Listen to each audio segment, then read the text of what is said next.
Hey there, y'all, and welcome to the kitchen. Today is a very special day. It's salsa time in our house. We have peak tomato season happening here. We've just kind of gotten in the full swing of it. As you can see back here along my windowsill, we're absolutely loaded. We've grown all of these tomatoes. So I'm going to teach you how to make salsa. This first recipe for salsa is my base salsa recipe. It's the one that I've been making for years and years, and the one that gets requested for birthdays and Christmas and everything in between.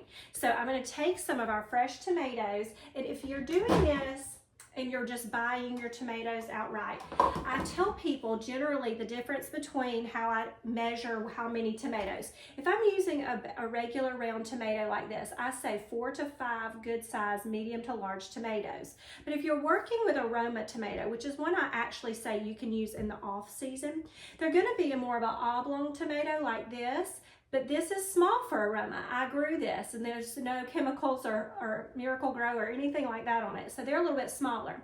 If you're getting a Roma in a grocery store, I say 7 to 8 because one Roma is about 2 of these size Romas. So I say 7 to 8 regular size Romas, or if you're doing these circle tomatoes, I say 4 to 5 depending on how large. Then you're going to use, and these are ingredients where you use to taste, you're going to use up to half an onion depending on the size of your onion. This is a medium sized onion, so I'm going to use half of this guy.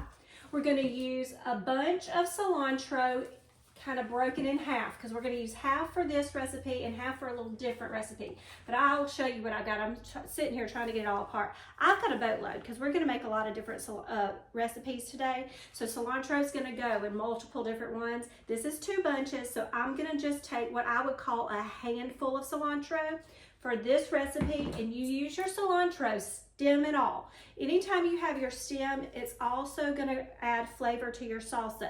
The only time I take it out is if it's absolutely giant and very woody, then you can take it out. But anytime you're making salsa where you're blending it up in your food processor or your mixer or even your immersion blender, or if you're cooking herb like it's in a soup, you can use those cilantro stems or whatever for that. So don't throw those away. Then we've got some lime juice, some garlic, some salt going in. And then this part again is up to you. We make a few different batches because we have different people that are different heat levels in our house. So I am going to add in some jalapeno for some heat. If you want to keep your heat level calm down just a little bit, you can remove the seeds, or you can leave this out altogether and just have mild salsa. So that's up to you. So the basic ingredients are super simple. Tomatoes, onions, garlic, jalapeno that is optional, lime juice, salt, cilantro, and then you're in business. So first things first, we need to get our tomatoes into our food processor. When I make a food processor amount of salsa, that is the equivalent of about 1 quart jar. Just so you know, if you're measuring, you want a quart jar full is what you're actually going to get out of a food processor. I like to eyeball this and fill my tomatoes in first, just a little over the halfway line, and then I pulse them down to make more room for everything else. So for my tomatoes, I'm going to use a few of these larger ones and then some of my smaller ones sort of to fill in bulk. I like to do that during tomato season so I can use up my tomatoes very evenly. If I didn't, I would use all of my Roma size smaller tomatoes up, but I want to keep some of those because I use those for tomato sauce. So we're going to use probably about half of these bigger ones, a couple of the bigger ones, and some of the smaller ones as well. This too can end up be something that I do with my grape tomatoes or my cherry tomatoes because they just go crazy and we have hundreds and hundreds and hundreds of them. So sometimes I will just fill up a food processor of cherry tomatoes and lo and behold, it's enough to make a whole batch of salsa. You don't have to chop a ton here. Like I said, we're just filling this up and then we're going to pulse this down. Our little ones, we're just going to help the food processor. We're going to just cut them in half. You don't even have to take the stem off of these. It's so tender and so small. So I'm just cutting right through in half.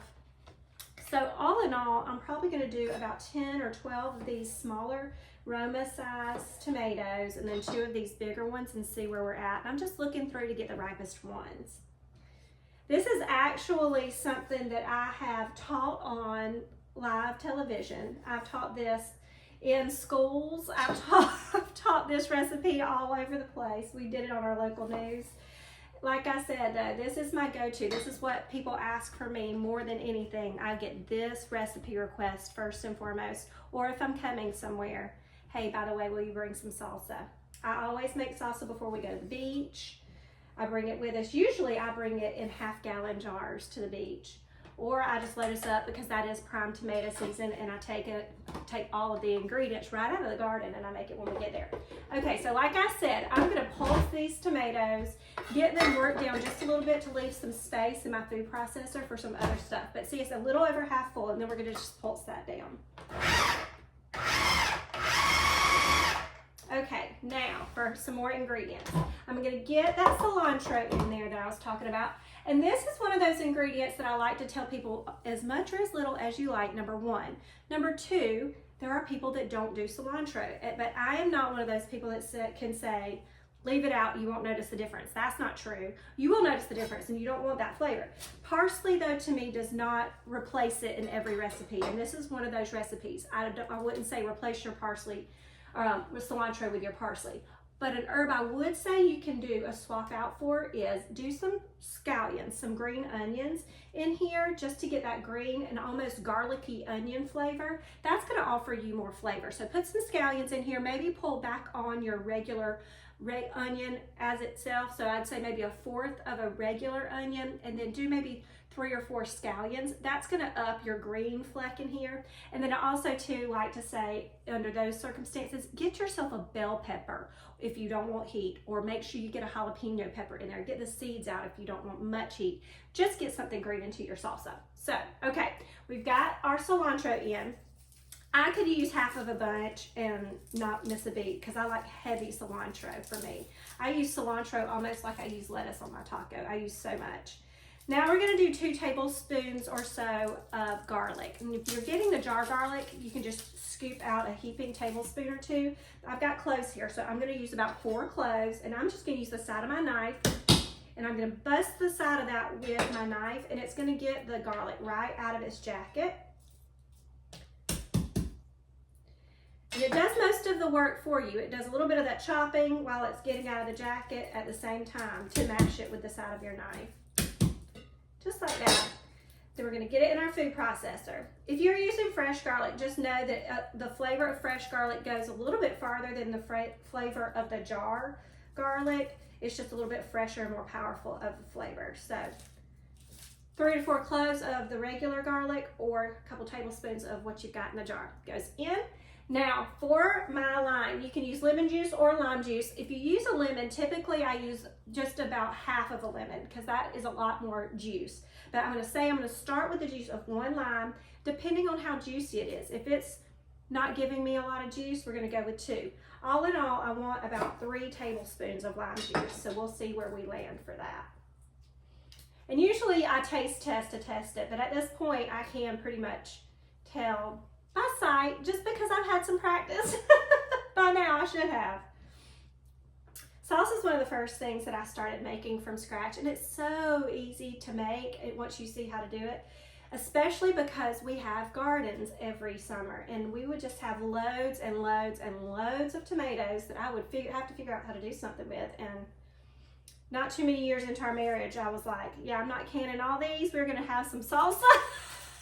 And it became the thing I got most requested for at holidays, and everything else is just distant memory. I am going to go ahead and do 2 limes because I can tell I didn't give me enough lime juice. Lime juice is very important for me, and this is like I said, my basic salsa recipe. So there are a few things we're going to vary here in just a few minutes, but for me, the fresher the better, and lime juice does that. Lime juice is the offering for that fresh thing, especially when you're brightening it up with the herbs. So good. All right, and the last thing we're gonna get in before we get in some salt is a little bit of onion.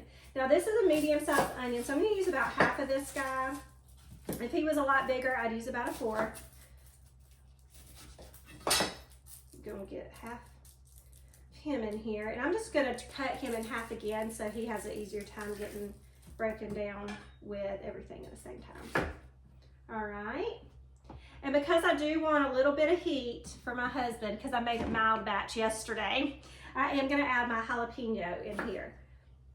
Now remember, jalapeno is not your top level of heat, but they can be a little bit hit or miss. Sometimes you get a jalapeno and it's gonna knock your socks off, and other times you get a jalapeno and you're like, is that even really there? But the longer your salsa sits in the fridge, the chances of the heat level going up really do exist. So I'm gonna get this all buzzed up. I'm gonna get some salt in it before I buzz it up. I can't forget my salt. Salt is I would say the biggest important ingredient because it amps up the flavor of everything else in every dish. Salt is what you have to go the next level in flavor. So I'm gonna add in half a tablespoon of salt and then see where we are. Basic, classic salsa is right around the corner. And this is so fresh. Okay, give it a second and you won't be able to hear me. There we go.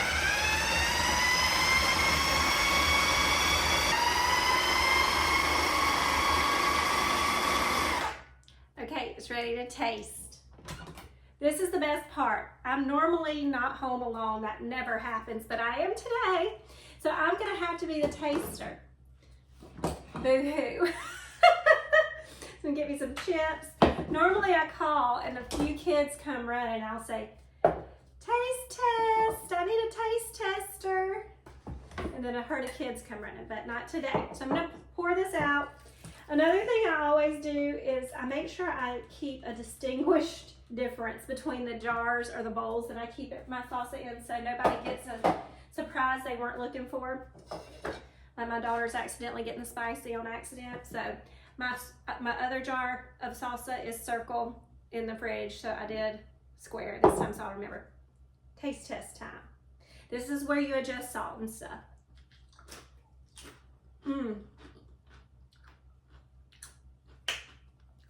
So fresh, so delicious. The cilantro is not overpowering, honest to goodness. Salt is perfect at half a teaspoon or half a tablespoon for this amount. You can't replace that summer freshness. But I do want to teach you something. If you want to make this in the middle of winter, never fear, there is a solution. I always do it with a can of diced tomatoes and green chilies. So basically what I do is I take the tomatoes and green chilies, put that in my food processor first, add the tomatoes on top of it. I get the best quality I can from the grocery store that's in season at that time. So I usually use whatever is Roma tomatoes that look good. There's a brand called Campari. They're kind of on the vine, a little bit smaller. Just want a very red tomato. You don't want a hard tomato. You want it softer on the bottom to the touch. That's how you'll be able to tell you've got some better tomatoes. So half and half a diced tomatoes and green chilies with fresh tomatoes to get that good salsa flavor all year long. So that's how you do that. Next up, I'm going to show you how to do a fire roasted restaurant style salsa. So I'll be right back with that one. Okay, let's make some more delicious salsa. For this one, I did go ahead and get a little char on some of my veggies. You can do this on your grill, under your broiler for just a few minutes, or directly on your gas flame. You could even do it in a dry skillet on your electric top. Just don't put any oil in there and give them a few minutes to get some char on them. That's gonna offer some great flavor to our salsa. So I've got 2 tomatoes that I've done that, half an onion, 1 jalapeno, and to that I'm gonna add a can of fire roasted tomatoes. If you wanna find the fire roast tomatoes with green chilies, absolutely pick those up, but they didn't have those in my store, so I bought regular fire roasted tomatoes and a can of green chilies to add to that. I love green chilies. This is a pop top, so I don't need that. I love green chilies because they have this background tang to them that is just absolutely delicious in a salsa. So I always like to add the fire roasted tomatoes plus the green chilies because that smokiness paired with that tang is absolutely amazing. So I'm gonna get these in here first. My fire roasted tomatoes are gonna take up about half of our tomato bulk. So this makes another good one to make during the off season because number one, you're using the canned fire roasted tomatoes, which when you can't buy the best tomatoes in season, the best that you can find is often in a can. But 2, when you're using store-bought tomatoes, unlike mine that are homegrown today, and you char them like that, it concentrates their flavor. So you still got a fresh tomato on the inside, but you have a concentrated, charred, yummy smoky flavor on the outside, and that just does something to a store-bought tomato that normally doesn't happen. So I'm going to just get that in there with our tomatoes. I'm going to half this with 2. I am taking the core out of our bigger tomatoes just because it is a little bit more of a substantial core, but you don't have to worry about it too terribly much. The blender is going to take a lot of that down. Just get a little cut in there. I always say, whether I'm teaching a new student in Mama Whitten's kitchen, I love to teach those kids every week. I teach teenagers how to cook, middle schoolers and high schoolers. I always put the link down below if you want your kid to join in. But I always tell them a sharp knife is best gauged by cutting a tomato. And you can tell if your knife is crushing through the skin of a tomato, then it's not sharp enough. And I always link this below too because it's a really affordable knife that comes with a cover. So when I travel with my knives, unlike normal people, I can cover it up. Okay, I'm getting my jalapeno halved and in this blender as well. And then my onion is already halved, but I'm gonna go ahead and get it in a little bit of a smaller chunked up piece. Get that in there. A little piece of onion left behind. Get our diced green chilies in. Now our diced green chilies are like a mild to medium heat. If you want this really spicy, you can get them on the spicier side, but I didn't do that since I had the jalapeno going in here. Yummy. And then I'm going to do some more cilantro. Again, stem and all. We don't want to waste those stems. I'm going to get about half of this amount. So a good handful. If you're chopping it up, it'll end up being about 1/4 of a cup to 1/2 of a cup, depending on what you like. A little bit of salt in here. Salsas are so easy to make up. They make amazing gifts. Everybody is so excited to see a fresh salsa on a buffet. And I'm telling you, when you are overrun by farm fresh tomatoes and you're sick of making tomato sauce and vegetable soup or whatever, salsa is the way to go. And you can still can salsa. You just would need to do it through a pressure cooker. That way it's not actually cooked on the inside. It's only cooked slightly during the pressure process. Okay, we're gonna do a lemon here. And I'm gonna go ahead and keep my hand underneath the lemon to catch any seeds that may come, so we don't have to fish them out later. And that was a good juicy one. So I'm gonna blend this up and see if I even need the second half of this, because we may not. All right, let's get this going. I'm gonna put this on high and let her rip.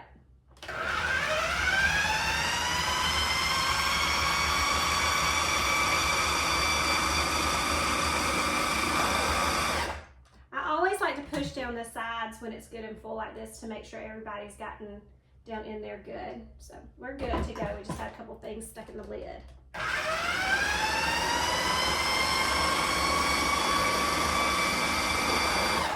Now this is another preference thing. You can leave this as chunky as you would like to. I kind of like a thinner with a few chunks left behind, but for me, it's salsa. It tastes delicious. So if you leave it more chunky, it's more like a pico de gallo sort of situation, or almost like a picante sauce. But the restaurant style salsa usually is a little bit more processed down. So I'm gonna grab some chips and give this a taste. Okay, let's get this in a bowl. Again, this one's in another shape, so we'll know which one it is. But if you don't have a bunch of different shapes bowls and all you've got is a bunch of mason jars, then make sure you just label every one of them. Now, time for the taste test.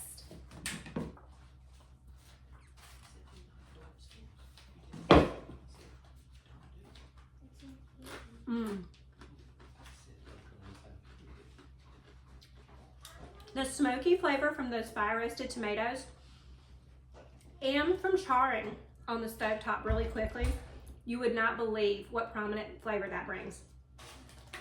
Crazy how just a little treatment of ingredients slightly different brings you a whole new dish. This was delicious.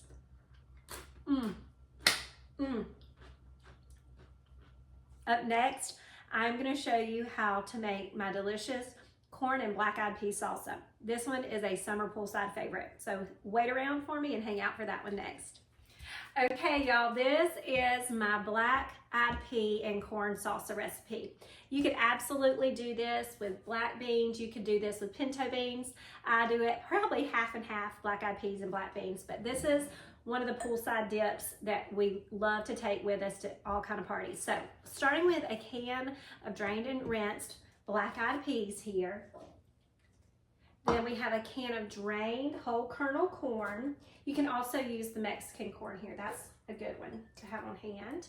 And then I'm gonna go ahead and use a can of fire roasted tomatoes and another can of diced green chilies.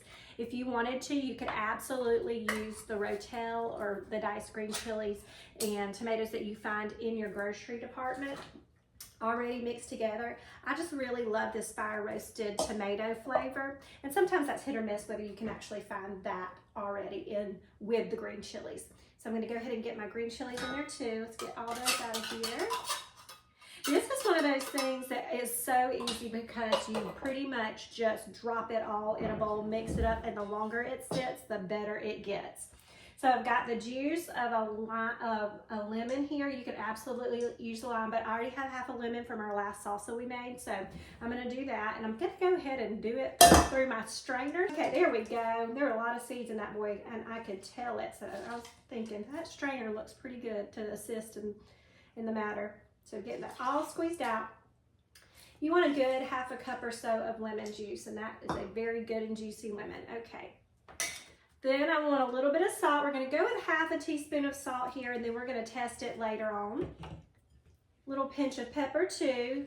Seasoning as we go. Super important to taste though. Always super important to taste.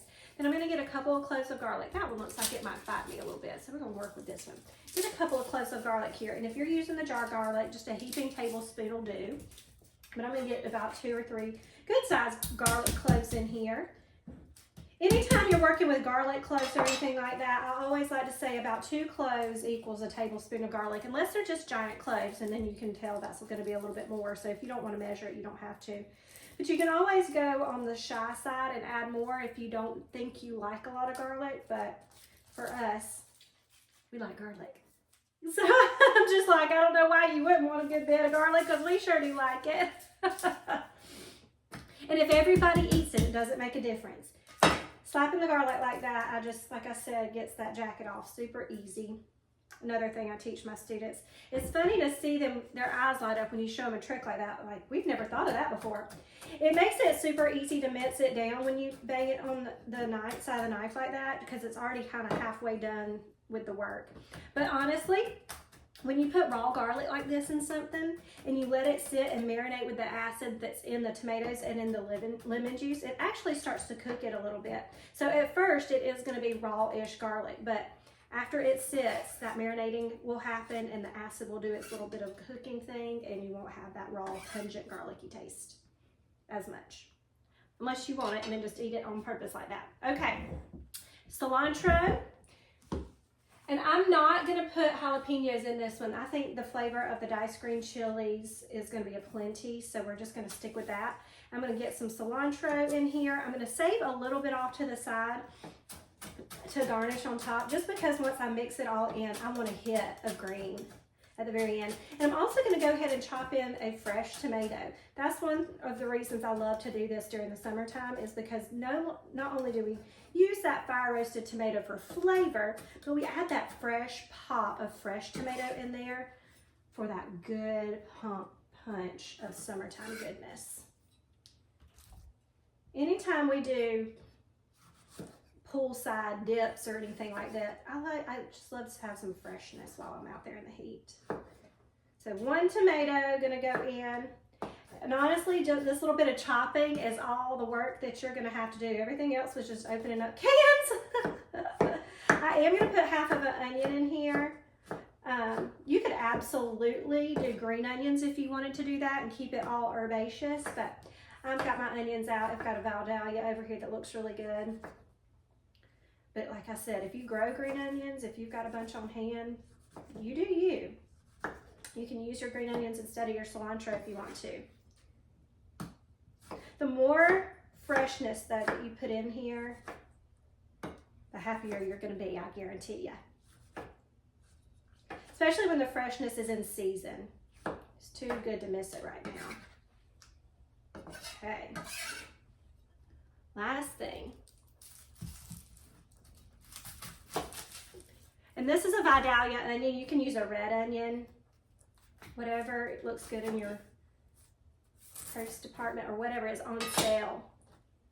I teach all the time how to grocery shop, and one of the things I teach my children in my middle school and high school classes to do is plan your meals around what's on sale that week at the grocery store. Anytime that you're planning around what you want to eat and not thinking about what's on sale or what's in season, you're going to spend more money at the grocery store. But if you can just take the time and look at those promotionals every single week and go ahead and budget out your groceries, plan around what is on sale, get the ingredients and have a plan in place so you're not winging it as often, because the more you wing it and the less you have a plan in place, the less your pantry is stocked, the less your fridge and freezer are stocked, the more likely you are to spend more money and go out and do the takeout thing. So that's why I teach them not only to cook basic skills, but I also teach them how to plan pantry stock and shop smart. All right, so half an onion. Now you can see why this is such a good, delicious poolside situation. All this freshness going in here. Now I'm gonna grab a spoon, stir this up, and then I'm gonna go ahead and garnish the top after I taste it. But I do wanna make sure that the salt is where I want it to be and the pepper's where I want it to be before we move on from here. You can absolutely add in some smoky flavors like some cumin or some chili powder here if you want to amp that up. This is absolutely delicious in a burrito. All you have to do is make a little bit of Mexican rice, add some cheese, and wrap this up in the vegetarian burrito, and you are absolutely winning. So I love to have this on kind of like as a meal prep on hand, because any kind of time you've got this much delicious vegetable in a salsa, the beans, the tomatoes, the corn, just packs such a major flavor and nutritional punch, and it really keeps you fuller longer. So checking for seasoning, and I can't apologize. I'm not doing a TV bite. I'm doing the real deal.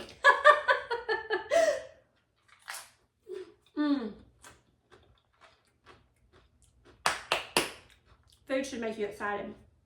That definitely does. A little more pinch of salt, and I'm gonna be a happy camper. Tiny bit of pepper. This is delicious served with chips poolside, like I said.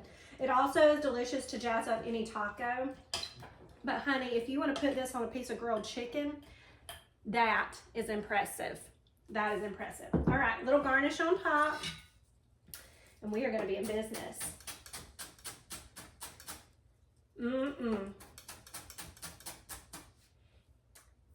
I can't wait to sit down with all three of these. Maybe a piece of grilled chicken, some chips. I'm gonna be one happy camper. Look at that. We did good today, y'all. Okay, go make these salsas.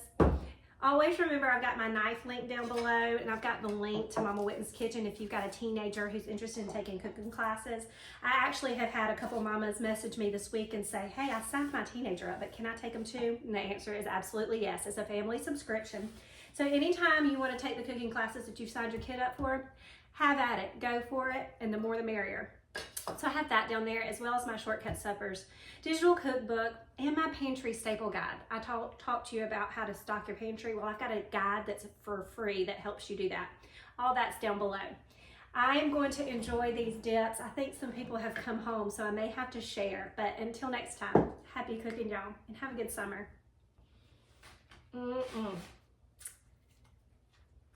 going to take one more bite before I have to share.